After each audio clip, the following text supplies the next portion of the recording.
وعن ابي هريره رضي الله تعالى عنه قال قال رسول الله صلى الله عليه وسلم من استمع الى آية من كتاب الله كتبت له حسنة مضاعفة ومن تلاها كانت له نور يوم القيامة. Abu Hurairah radiallahu ta'ala reports that Rasulullah said, whoever listens to one ayah of the Holy Quran, there is written for him a twofold virtue. And whoever recites one ayah, it shall be nur for him on the day of judgment. Abu Hurairah radiallahu ta'ala reports that Rasulullah said, whoever listens to one ayah of the Holy Quran, there is written for him a twofold virtue. And whoever recites one ayah, it shall be nur for him on the day of judgment. The scholars of hadith have questioned the ayah of hadith, but its subject matter is also found by various other hadith to the effect that even listening to the recitation of Quran carries great reward. So much so that according to some scholars, listening to the recitation of the glorious Quran is more virtuous than its reading. Ibn Mas'ud radiallahu ta'ala said, once Rasulullah said to me, once Rasulullah said while sitting on the mimbar, recite the Quran for me. Ibn Mas'ud said, it does not befit me to read out the Quran to you because it is to you to whom it is revealed. Rasulullah said, it is my heart's desire to listen. Ibn Mas'ud asked that when he recited the Quran, tears started flowing from Rasulullah's eyes. Once Salim radiallahu ta'ala, the free slave of Huzaifa radiallahu anhu, was reciting the glorious Quran, and Rasulullah stood by listening to it for a long time. When Rasulullah listened to the reciting of the glorious Quran by Musa Ash'ari radiallahu ta'ala, and he admired it. So the person who listens to the Quran, he also gets reward.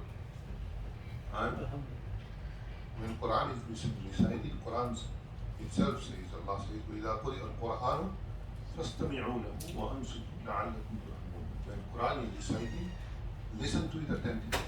فَاسْتَمِعُوا لَهُ وَأَنصِتُوا, and be quiet. لَعَلَّكُمْ تُرْحَمُونَ. Allah, maybe you will have mercy upon you. Allah will have mercy upon us. If we recite the Quran, we listen to the Quran when it's being recited. This is a great favor of Allah subhanahu wa ta'ala upon those people who come at night in Taraweeh and listen to the Quran. It's not everybody who gets the tawfiq. There are many, many people who at this moment in time, they won't listen to Quran. They won't recite Quran. They won't even do Salah, and it's Ramadan. They'll be busy in their worldly things.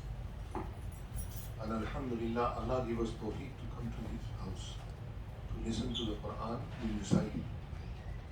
So each letter that is recited, not word, each letter will get ajr for it. Each letter. And inshallah we will get hidayat, guidance.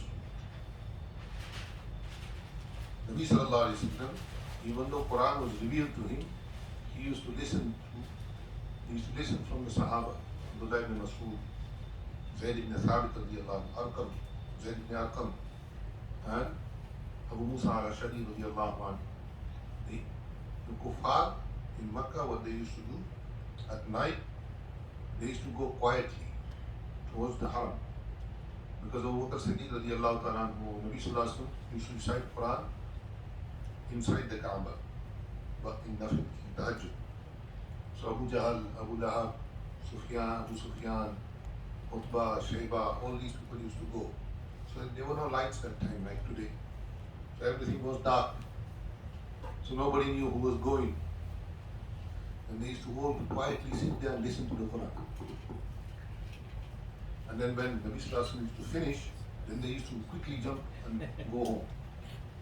So then they used to meet each other because they all lived in each other's way. And they used to curse each other. Abu Jahl would say to Abu Lahab, what are you doing here? And Abu Lahab would say to him, what are you doing? And Utbah and Shayba and Abu Sufyan, at that time Abu Sufyan was not Muslim. So then they would make a pact, agree that we will not come again listen to the Quran. Next night they would do the same thing. Next night they would do the same thing, and it kept happening. It kept happening. Why? With the Quran, it has a kashish. It has something that when it is recited beautifully, people come towards it. Dr. Hamidullah, who was one of the greatest scholars of this last century, he was from Hyderabad, India. He knew 32 languages. He's buried here in Jacksonville, Florida. He's a very big muhaddith and a very big faqih. And in Islamic international law, in this last 2 centuries, there's nobody been like him. He wrote books on it. So he's the first man to translate the Quran in French. And he stayed in France after independence of India for nearly 60 years. But Dr. Hamidullah has written that once he was invited also in the 70s, late 60s, early 70s, Saudi then, the Saudi embassy, they did something of Ramadan in the embassy. So they invited a lot of French people. So they invited a French pop singer. So this pop singer, before they, like usually when we start something, we start with the Quran, the Dawah of the Quran. So they asked one of the Qaris to recite Quran, and he recited Quran. So this pop singer, he said, what did he sing? Because he didn't know Arabic. So they told him he recited Quran. He said, no. He sang something. They said, no, he recited Quran. He said, no. He said, I have studied music all my life. Beethoven, Wolfgang, and this and that. And he said, Elvis Presley and all the names of that time. He said, nobody could make music like this. This is something ajib. So, they told him this is Quran. So he accepted Iman on this. He accepted Islam. So then, one brother used to teach him Quran. He was a local Arab brother, maybe from Morocco or Jazair. So he used to teach him Quran. Dr. Saab said, I appointed him. I said, you teach him Quran. The last 10 surahs of the Quran, so that his Salah will be. So he said he was reading إِذَا جَاءَ نَصْرُ اللَّهِ وَالْفَتْحِ. So he said when the Qari, the person who was teaching him, he read إِذَا جَاءَ نَصْرُ اللَّهِ وَالْفَتْحِ وَرَأَيْتَ النَّاسَ يَدْخُلُونَ فِي دِينِ اللَّهِ أَفْوَاجًا فَسَبِّحْ بِحَمْدِ رَبِّكَ وَاسْتَغْفِرْ. Actually, there is not a stop at أفواجا. There is no waqf there. But we all do it. Generally, we all do it. Those of you who don't know Tajweed won't understand, but we all do waqf there. We all stop there. There's nothing wrong in stopping. So he said, this cannot be Quran. This pop star, he said, this cannot be Quran. The brother said, this is Quran. He said, no, there's no rhythm here. He said, there's no rhythm here. Said, what's rhythm got to do with Quran? He said, no. Quran is all in rhythm. So the brother didn't know what to do, so he brought it to Dr. Hamidullah. So Dr. Hamidullah said that I read the same surah to him in the same style. So he said, no, this can't be Quran. So Dr. Hamidullah said, I started to think, what is this man? Why is he not understanding that this is Quran? So he said, then I remembered. Maktab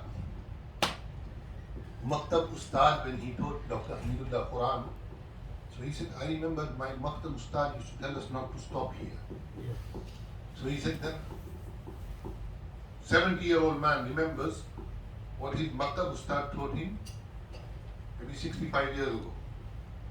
So he said, I started to read like I was reading to my Ustad in the Maktab. إِذَا جَاءَ نَصْرُ اللَّهِ وَالْفَتْحُ وَرَأَيْتَ النَّاسَ يَدْخُلُونَ فِي دِينِ اللَّهِ أَفْوَاجًا فَسَبِّحْ بِحَمْدِ رَبِّكَ وَاسْتَغْفِرْ. He said, when I said أَفْوَاجًا فَسَبِّحْ بِحَمْدِ رَبِّكَ وَاسْتَغْفِرْ, he grabbed my hands and he started to dance with me. He said, he started to dance with me. He said, this is the rhythm I'm talking about. This is the rhythm I'm talking about. Because he has studied music all his life. So he knew that Quran is not without rhythm. Subhanallah. That's why we don't understand this. And when the Qari who's reciting the Quran, where he should stop, where he will pause, where he will carry on, where he will join the letter. In Quran there is on some ayats, there is a la on it. That means la waqfa alayh. You're not supposed to stop there. But people stop there. Okay. Those who don't know, it's okay. And there's waqf lazim where you have to stop. And sometimes all these signs are there in the Quran. If you look at them, if you sit there and you look at it, there's a ta also, there's a jim also, that means it's waqf jaiz. So the ulama of tajweed say, makharij al-huruf wa ma'rifat al-wuquf. This is what tajweed is about. To know where to pronounce each letter and know where to stop in the Quran. That's why when we are doing Taraweeh also, we stop on a particular ayat where there is a stop. We don't stop in the middle of a sentence. In the middle of the ayat we don't stop. Because sometimes the meaning can change. The meaning can change. And this is something which the Qurra and the Hufaz, they understand. Generally those who haven't read Tajweed won't understand these things. Because they'll think, oh, it's like in a sentence, there is commas, there is full stop, and this and that. Quran also has a way of being recited. That's why it's necessary to learn Tajweed of Quran. But if we haven't learned Tajweed, at least start to recite Quran correctly. Look, we Asian, Indian, Pakistani, Bengali, we sometimes when two jim, a za and a jim come, especially Bengali and Gujarati people, when a za and a jim come, we will change the jim to a za and a za to the jim. I'll give you an example of this. Wastafziz man istata'. This is an ayat. This will come today in the Taraweeh. Wastafziz man istata' minhum yusawwika wa jibalihim bi khayrika wa rijlika wa sha'rika fil amwali wal awlad. Generally, a Bengali and a Gujarati will read like this. Wastafziz. Because he can never say the two za together. Or he will say wastafzij. Try it. If you are a Bengali or a Gujarati, I am a Gujarati, so I know this. I've learned Tajweed, so I know how to pronounce it. But if I hadn't learned Tajweed, I would also read the same thing. Wastafjij or wastafzij. And I think it's wastafziz. Idha ja'a nasrullah. Ija ja'a nasrullah. Idha ja'a nasrullah. They can't say the za. They say idha. Instead of saying idha, they say ija. And sometimes they say jaza. Like some Arabs have this, the Arabs who are from Misr, they can't say jim. It's very common. They can't say jim. If you ask them, if they haven't learned classical Arabic and Tajweed, they will read Masjid. Like some Arabs, they will read Kaf as Gaf, Gultuka, Galari. And there is no Ga in Arabic. The Palestinians, they even read Cha. Cha is not in Arabic. Cha is in Urdu. Cha is in Bangla. Cha is in Gujarati, but not in Arabic. So they read Chaif. Chaif. And I think it's Kaif. See, this is the beauty of the Quran is that whatever your language is, if you learn Tajweed, you will recite Quran just like naturally. But if you haven't learned Tajweed, if you don't, you see, there is one word which is in the Quran, Zoj. It comes many times. Zoj.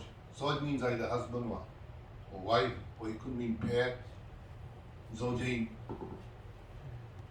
But there is another word similar to it. If you change the za to jim, it becomes Joz. There is no word in the Quran, Joz. There is a word in Arabic, Joz. You know what Joz is? Walnut. Walnut is called Joz in Arabic. If somebody eats that in the Quran, Joz, instead of Zoj, he's going to make. The person who deliberately didn't read, that's okay because he doesn't know how to pronounce it. But if you pronounce it in that way, it's going to be very wrong what you're saying. So that's why Tajweed of Quran is necessary. You know our brother Matlub, mashallah, for many, many years he teaches people how to recite Quran properly. And we also teach the children and the youngsters to recite Quran properly, so that at least, if nothing else, their Salah will be correct. Because the Hyderabadis, they read kaf gaf. They read kaf gaf. As soon as they speak, I know where you from. Because of the accent. There's no harm in making mistakes in Urdu and Bangla and Gujarati, and there's no harm in that. It's not munazzar min as-sama. It didn't come from the heavens. But Arabic Quran, it came from the heavens. Allah Ta'ala read it to Jibreel Islam. Jibreel Islam read it to Rasulullah Sallallahu Alaihi Wasallam. Rasulullah Sallallahu Alaihi Wasallam read it to the Sahaba, and so on, and it comes all the way to us. That's why when we recite Quran, we have to be very careful of how we pronounce the words. As I said, Dr. Sam said he started to dance with me because he knew the rhythm of the Quran. So, may Allah subhanahu wa ta'ala, this is just the recitation. If we start to understand the Quran, if we start to learn the halal, learn the haram, what is inside there, then we will, our thing will expand. Tomorrow is Monday. Tuesday, there is going to be the sunset. I don't think it's going to be visible here in America, but in Europe, the sun will be pink. No, the moon will be pink. The moon will be pink. Maybe it might be here also, I'm not sure. But this is in the Quran. Allah says, "Inna fi khalqi samawati wal ardi wa ikhtilafi al-layli wan nahari la ayatin li ulil albab." But we never look at the moon.